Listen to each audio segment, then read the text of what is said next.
Hello दोस्तों, स्वागत है आप सभी का हमारी आज की वीडियो में। दोस्तों, मेरा नाम नीलम है और मेरी उम्र 23 साल है। दोस्तों, हम दो बहनें हैं और मेरी बड़ी बहन की उम्र 27 साल है। हम दोनों बहनें अपनी माँ के साथ रहते हैं क्योंकि हमारे पिताजी नहीं हैं। दोस्तों, हम बहुत ही गरीब परिवार से हैं और परिवार बहुत ही छोटा है, जिसमें बहन की शादी 1 साल पहले हो गई थी। मेरी माँ ने बहुत ही मुश्किल से दीदी की शादी की थी, लेकिन दीदी अभी कुछ दिन पहले ही अपने पति से झगड़ा करके यहाँ पर आ गई। दीदी कहने लगी कि उनके पति जी उनको बहुत मारते हैं और बहुत शराब पीते हैं। अब मुझसे और ज्यादा बर्दाश्त नहीं होता और ना ही अब मैं उनके साथ ही रह पाऊंगी। माँ ने दीदी को बहुत समझाया कि आखिर घर बैठोगे तो लोग क्या कहेंगे, मैं दोबारा तुम्हारी शादी कैसे करूंगी और तुमसे कौन शादी करेगा। लेकिन दीदी नहीं मानी और कहने लगे, माँ अब मुझसे बर्दाश्त नहीं होता, वह मुझे जीने नहीं देगा और एक दिन मुझे मार ही डालेगा। मर जाने से अच्छा है कि मैं यही रहूंगी। मैं सारा काम करूंगी, आप मुझे घर में ही रहने दो। कुछ दिनों में दीदी ने अपने पति को तलाक दे दिया।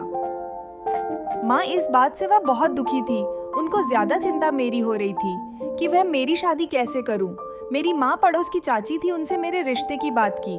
उन्होंने कहा, मेरी जानकारी में एक पंडित जी है, उनके पास बहुत सारे रिश्ते हैं। मेरी माँ ने चाची से कहा, देखो मैं बहुत गरीब हूँ, मैं सिर्फ अपनी बेटी ही दे सकती हूँ, इस बारे में भी बात कर लेना। चाची बोली, ठीक है, तुम चिंता मत करो। लगभग 10 दिन बाद में 2 लड़के मेरे घर आए और दोनों लड़की देखने के लिए आए थे। माँ बहुत खुश थी कि मेरे लिए कोई रिश्ता आया है। लड़का देखने में बहुत अच्छा था। माँ ने उससे पूछा, तुम्हारे घर का कोई और नहीं आया? तब वह लड़का कहने लगा, यह मेरा दोस्त है और मेरा नाम आर्यन है। मेरे घर में सिर्फ मेरे पिताजी है, वह भी देख नहीं सकते, इसलिए मुझे अकेला ही आना पड़ा। मैं शहर में नौकरी करता हूँ और मुझे आपकी बेटी बहुत पसंद है और मुझे आपसे और कुछ नहीं चाहिए। इस बात से मेरी माँ की खुशी का ठिकाना नहीं रहा, लेकिन मेरी दीदी को यह रिश्ता पता नहीं क्यों पसंद नहीं आया। वह माँ को अंदर एक कोने में ले गई और कहने लगी, सोच लो, उसके बाद में रिश्ता पक्का करना। मुझे तो कुछ गड़बड़ लग रही है। सिर्फ लड़का अकेले ही देखने आ गया, कम से कम पिताजी को ला सकता था या कोई रिश्तेदार तो आ सकता था। तब माँ दीदी को डांटते हुए बोल कि तुम कैसी बातें कर रही हो, अपना घर बार छोड़कर बैठी हो और अब मेरी छोटी बेटी का घर भी नहीं बसने दोगी। मुझे भी लड़का बहुत अच्छा लगा था। तब माँ ने कहा, मैं नीलम की शादी वही करूंगी। लगभग 1 सप्ताह के बाद हम दोनों की शादी बहुत साधारण तरीके से हो गई। मैं अपने ससुराल गई। ससुराल में घर अच्छा खासा बना था, लेकिन घर में मेरे ससुर के अलावा कोई नहीं था। मेरे ससुर देख नहीं सकते थे, वह हमेशा चश्मा लगाकर रखते थे। आज हमारी सुहागरात थी। मैं सुहागरात के बेड पर बैठकर अपने पति का इंतजार कर रही थी। जैसे मेरे पति कमरे में आए और मेरे पास आकर बैठे, मेरा घूंघट उठाया तो कहने लगे, मैं बहुत खुदकिस्मत हूँ कि मुझे तुम जैसी खूबसूरत बीवी मिली है। तुम्हें पता है मैं बहुत ही खुश हूँ।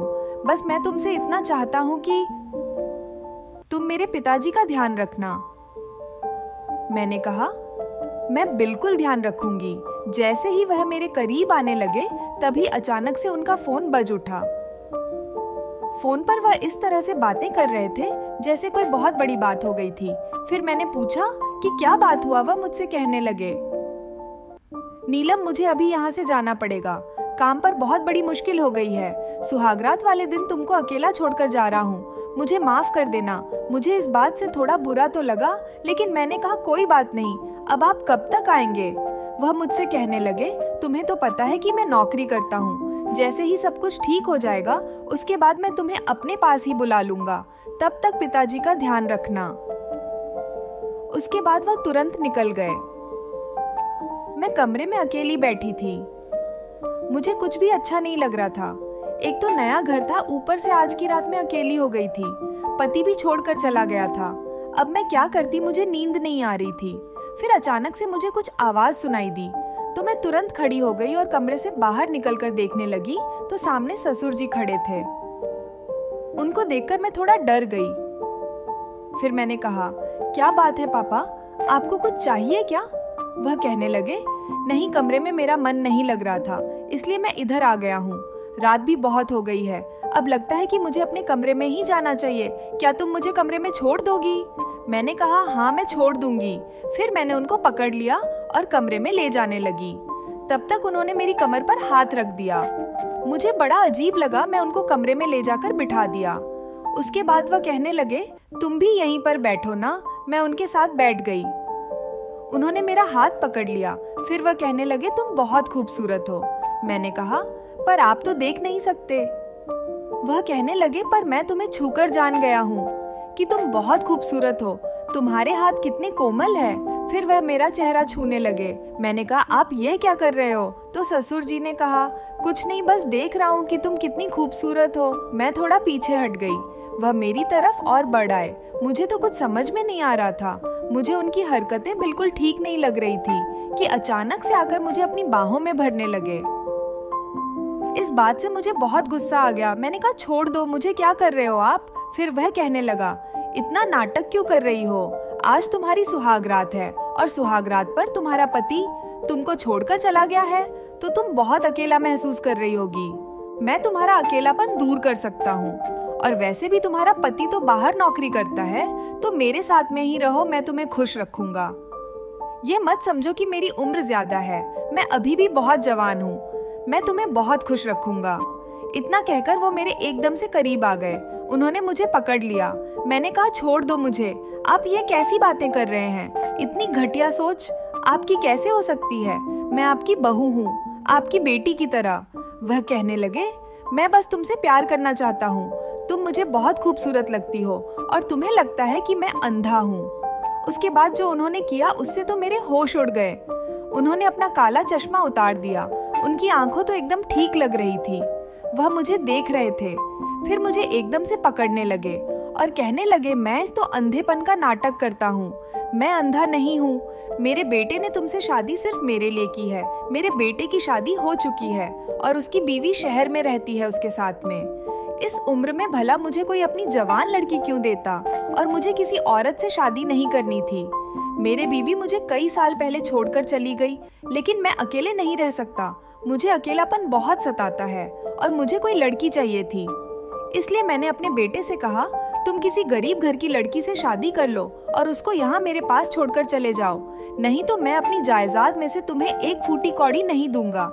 इसलिए मेरे बेटे ने तुमसे शादी की और आज सुहागरात वाले रात को ही तुमको छोड़कर चला गया है मेरे लिए, ताकि मैं तुम्हारे साथ सुहागरात मना सकूं। तुमको मैं अपने कमरे में इसीलिए लेकर आया। मैंने कहा आप दोनों ने मिलकर मेरे साथ में इतना बड़ा धोखा किया है।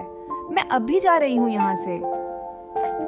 फिर मैं जैसे ही उठकर जाने लगी, उन्होंने मेरा हाथ पकड़ लिया और मेरे साथ जबरदस्ती करने लगे। मैं चिल्ला रही थी। कहने लगे चिल्लाओ, जितना जोर जोर से चिल्लाना हो। यहाँ तो आसपास में घर भी नहीं है और कोई तुम्हारी आवाज को सुनेगा भी नहीं। वह मुझे छोड़ ही नहीं रहे थे। तब तक मैंने देखा कि वही बगल में एक परफ्यूम की बोतल रखी हुई थी। वह बोतल मैंने अपने ससुर की आंखों में स्प्रे कर दिया और वह अपनी आंखें पकड़कर बैठ गए और मैं उस कमरे से बाहर निकालकर दरवाजे को बंद कर दिया। उसके बाद मैं सीधा भागकर अपने घर आ गई और सारी बातें अपनी माँ को बताई। मेरी माँ मेरे साथ में पुलिस स्टेशन गई। हम दोनों ने मिलकर पुलिस को सारी बात बताई। पुलिस अगले दिन मेरे ससुराल गई और मेरे ससुर को और मेरे पति को दोनों को गिरफ्तार कर लिया। दोस्तों, शादी बहुत बड़ा फैसला होता है, इसीलिए बिना सोचे समझे और बिना लड़के के घर बार के बारे में अच्छी तरह से जांच पड़ताल किए बिना अपनी बेटी की शादी नहीं करना चाहिए। तो दोस्तों, यह थी हमारी आज की कहानी। आप सभी को कैसी लगी कमेंट करके हमें बताइएगा ज़रूर। अगर हमारी वीडियो आप सभी लोग को अच्छी लगी तो वीडियो को एक लाइक करने के साथ साथ हमारे चैनल को सब्सक्राइब ज़रूर कीजिए। धन्यवाद।